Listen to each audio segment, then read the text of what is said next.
Kelly from Carts by Christine here with you on a Technique Thursday, live in the Hive at the Winter Creative Escape. So if you are a demonstrator, this is the place you need to be. So if you've never heard of it and you're a demonstrator, reach out to Chris and she'll tell you all about it. It's so much fun.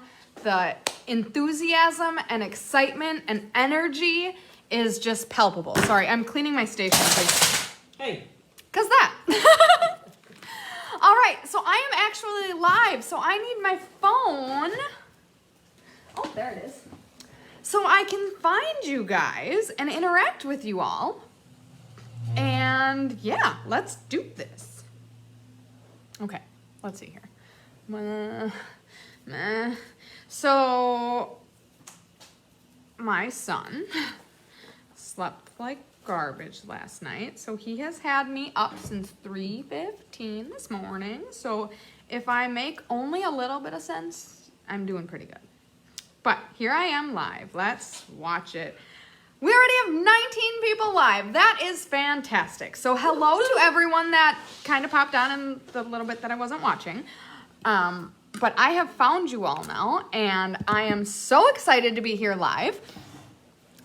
And we're going to be doing a really cool card that, oh, it's down here. Okay, I promise. The hot mess stops now.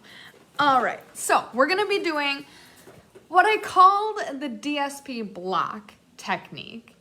It is inspired by Deb Norman, who was inspired by Karen Titus. So Deb Norman, or anyone watching that has seen this before, if you know the name of the actual technique, please type it in the comments, because I would love to know what it's actually called, because I guarantee you it's not DSP blocks. But I don't know what it's called. So that's what I'm calling it. And I will update the title and shout it out whenever it comes across on the screen if someone knows the actual title. So I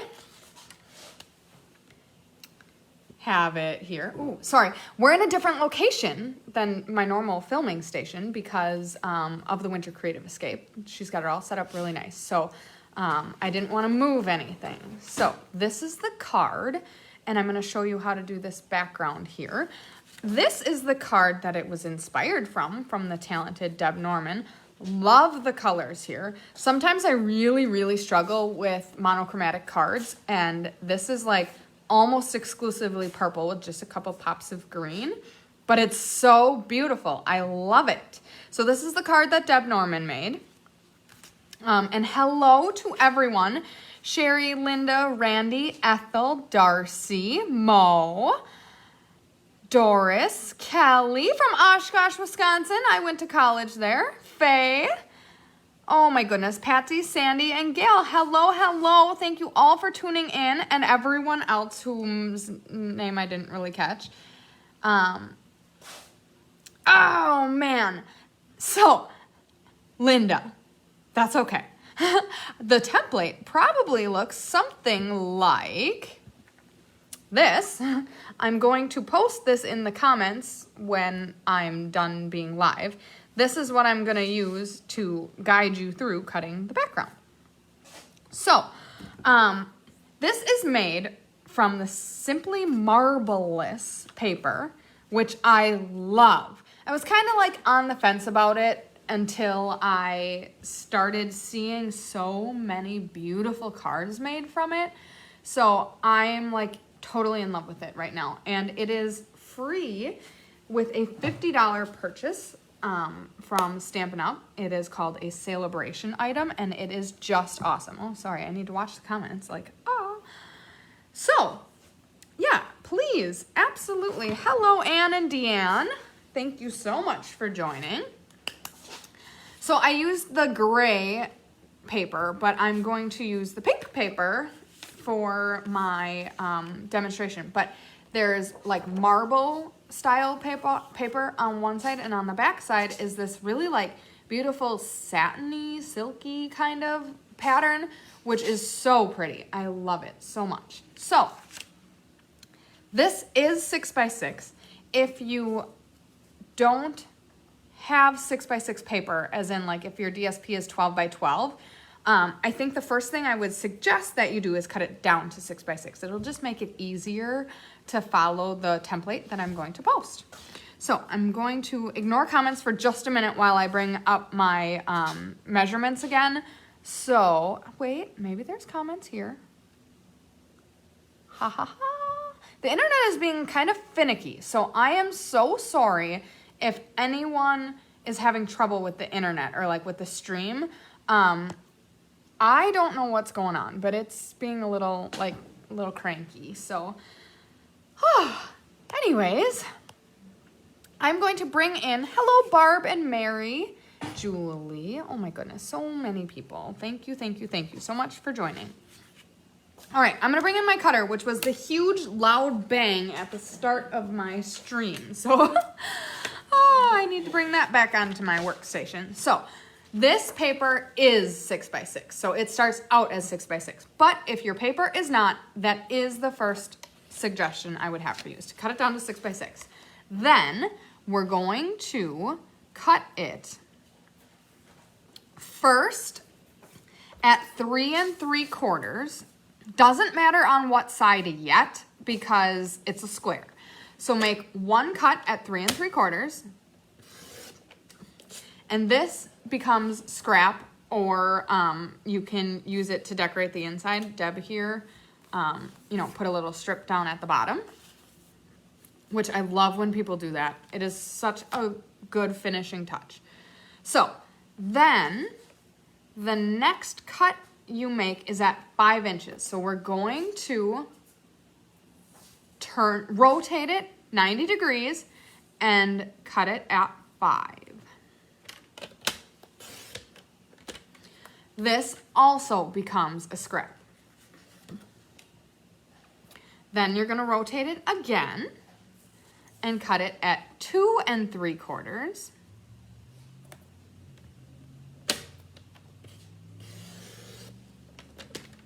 Then you're going to rotate it again and cut it at 4.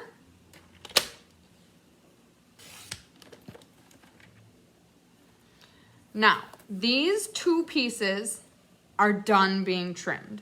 So you can set them aside.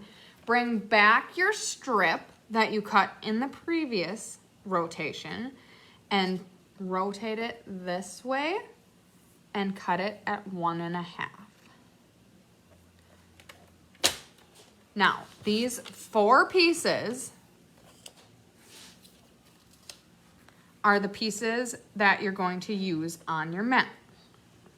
So I'm going to take my cutter out.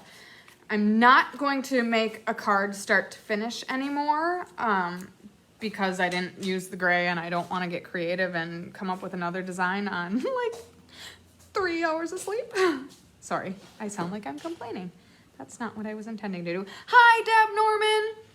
This whole shebang is inspired by you and your beautiful card that you probably, train of thought lost, that you probably recognize in the corner of my screen. That's what I meant to say.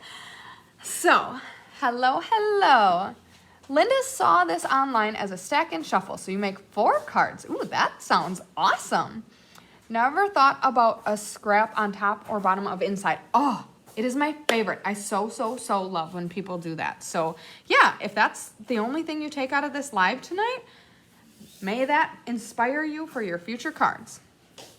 Okay, so essentially what you do is lay out your pieces in like a mosaic type of structure that looks like this. And boom, that basically becomes your card front. So on the card over here, let me kind of just see if I can get all of this to fit in the screen. Okay, we win. Oh, and I'm going to make it not crooked because that is not great. On your way to see me, woohoo! I hope to see you tomorrow. I'm going to try to make an appearance at some point in time, and that would just make me so happy. So anyone else joining the Winter Creative Escape that's watching right now, we've got 50 people live. That's awesome. I tried to get on as close to 6 as possible because Chris is normally live right now, coming in from Orlando. Whoa, that's cool. So yeah, I just wanted to kind of pop on and be like, well, Chris doesn't have live card making tonight, but you get me for Technique Thursday. That's kind of exciting, right? Yeah. Okay, so from here, we've got the background in Simply Marvelous. And then, oh, Deanne, so excited. I will definitely be here on Sunday. I'm going to help with the kind of like tear down and the end details. And Sunday is always a fun day. There's lots of lives for the group of Winter Creative Escape participants. All right, so I used the pineapple stamp from Island Vibes, which is also a free sale-a-bration item. Very, very cool. Hi, Patsy. Oh my goodness, from the villages in Florida. Ooh, so my boss went to Florida last week and it was like 80 and beautiful and I'm so jealous. So if it's 80 and beautiful where you are, I'm jealous. Hello, Angela. Thank you so much for joining. Okay, so I stamped the pineapple from Island Vibes using my Stamp and Write marker. So if you've never seen that done before, we have a Technique Thursday or a Tip Tuesday or one of them in the archive. So just search in this page for, I think it's called like Direct to Rubber or something of that sort. But I used Daffodil Delight and Old Olive, and I basically took the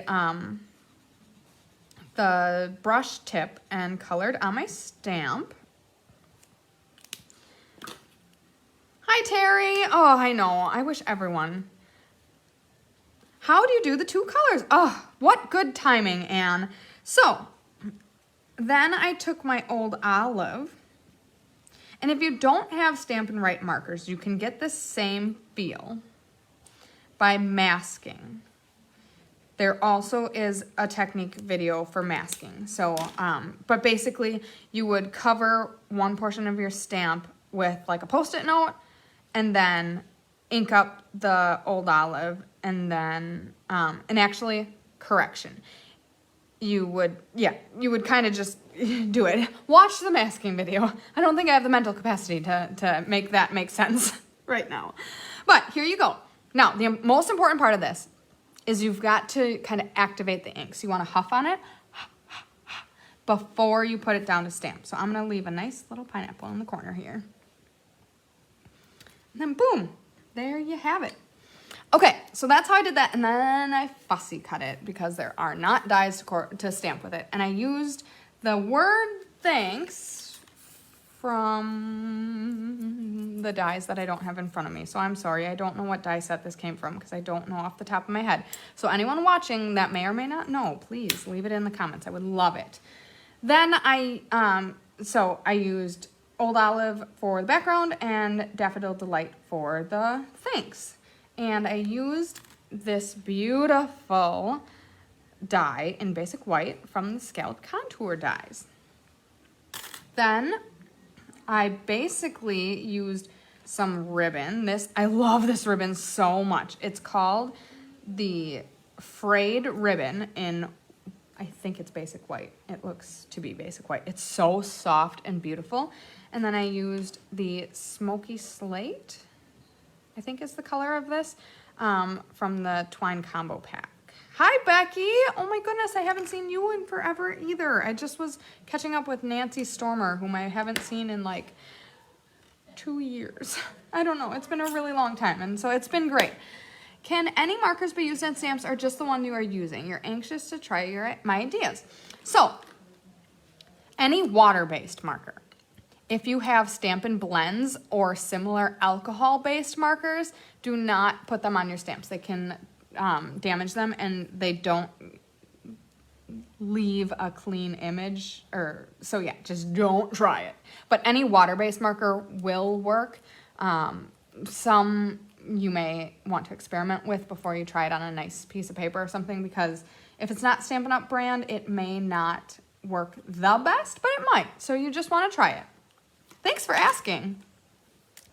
All right, and then the last finishing touches. So I already talked about the ribbon. I use these beautiful iridescent rhinestones, which are kind of my obsession right now. They come in like 4 or 5 different sizes. Oh, and they don't say. Oh, they do. 4mm, 5mm, and 6mm. So they come in 3 different sizes, and they are so pretty. They just add the perfect touch. And I layered some dimensionals to help give it some different heights. I actually double stacked under the pineapple. I don't know if you can see that. Yep. And then I put a single stack under the things. So very cool. I love how this one turned out. Hi, Karen. I just saw you not that long ago as I was trying to put this card together. So this is how it turned out, Karen. Thanks for joining. Hi, Becky. Oh, I hope to see you. Are you making it over to the Winter Creative Escape? Thanks, Deb. All right, so there it is. That's the card. What do you think of the technique? What do you think of the card, the layout, the bright, cheery sunfulness? Oh, I'm having such a great day. Even though I didn't sleep well, I had a really great day, and I just am really having so much fun being around all you creative people and then jumping on this live. I can't believe we've got 50 people. So glad you guys all decided to tune in with me tonight. I gotta get home and relieve my mom who's been watching my kiddos all day, but I'm so glad to have the opportunity to hang out with you guys all tonight and make a beautiful card. Like, you can't ask for anything better than that. So I hope you guys all had a wonderful Technique Thursday, and we will, I don't know when Chris is on live next. I know she's not on live tonight, so you got me. But she might be coming live in the next couple of days. If not, next Thursday. So I will catch you later and have a wonderful night.